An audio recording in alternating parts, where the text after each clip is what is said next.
Dude, Hey, what's up? what you reading? The Bible. You're reading the Bible? Yeah. Dude, why are you reading the Bible? For class? No, I just... Okay, so you're just reading the Bible. You're just sitting here in a coffee shop in the 21st century using state-of-the-art technology to read ancient myths for no reason whatsoever. Well... Tell me something. Are you one of those super religious people who thinks Jesus actually rose from the dead?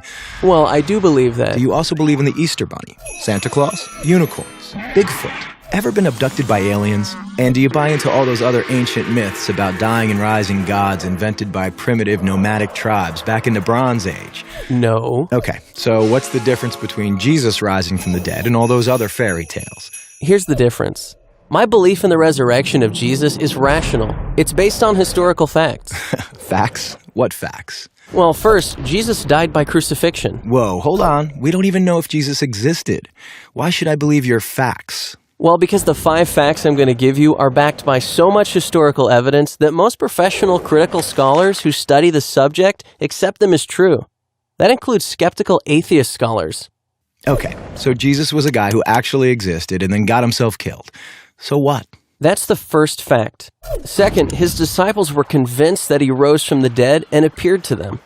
Third, Paul, a sworn enemy of the early Christians, suddenly became a Christian. Fourth, Jesus' skeptical brother James also became a Christian. And fifth, the tomb where they put Jesus' body was empty. And those are well-established historical facts. Right, but you can't just leave it there. These facts demand an explanation. Otherwise, you've got a big hole in human history. Okay, here's an explanation. They all lied. It was a conspiracy, the most monumental prank ever perpetrated. His followers stole his corpse from the tomb and then started telling everybody he was alive. That's the conspiracy theory. The problem is it doesn't explain the facts. How do a few spineless fishermen, cringing in fear for their lives, subdue a bunch of well-armed, professional Roman guards, roll away a 2-ton stone, steal a body, then hide it from a city swarming with people trying to find it? And why would they do it? The disciples had absolutely nothing to gain by lying about Jesus' resurrection. In fact, they were persecuted, and we have good historical evidence that 5 of them were martyred because of their claim that Jesus rose from the dead. Apparently not a single one of them ever recanted. People don't willingly die for something they know isn't true. They were there. They knew whether it was true or not. All right, another theory. The disciples thought they saw Jesus alive after he died, but it was just wishful thinking. They were stressed and just kind of hallucinated. The hallucination theory also lacks explanatory power. 500 witnesses saw Jesus at the same time, and the disciples touched him. Psychologists have shown that hallucinations don't work like that, nor does this explain the empty tomb. Okay, look, maybe there's some other explanation, but the bottom line is dead people stay dead. Rising from the dead would be a supernatural event, a miracle, and science has proven that miracles don't happen. Oh, really? When did that happen? I don't know.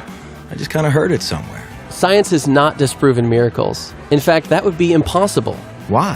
Science deals exclusively with natural phenomena, physical matter and material processes, right? Yeah. But a miracle, by definition, is not a natural phenomenon. It's supernatural. So a supernatural event would lie outside the boundaries of science.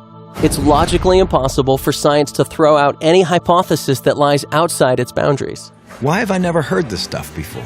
I don't know. Maybe because it's scary? Scary? Yeah. As long as Jesus rising from the dead is just a fairy tale, like Santa Claus and unicorns, it doesn't threaten my little world. But if it's a fact, if he actually did rise from the dead, that's huge. It's a total game changer. And that's why it's so hard to think about it objectively. Whoa. Yeah. Big whoa.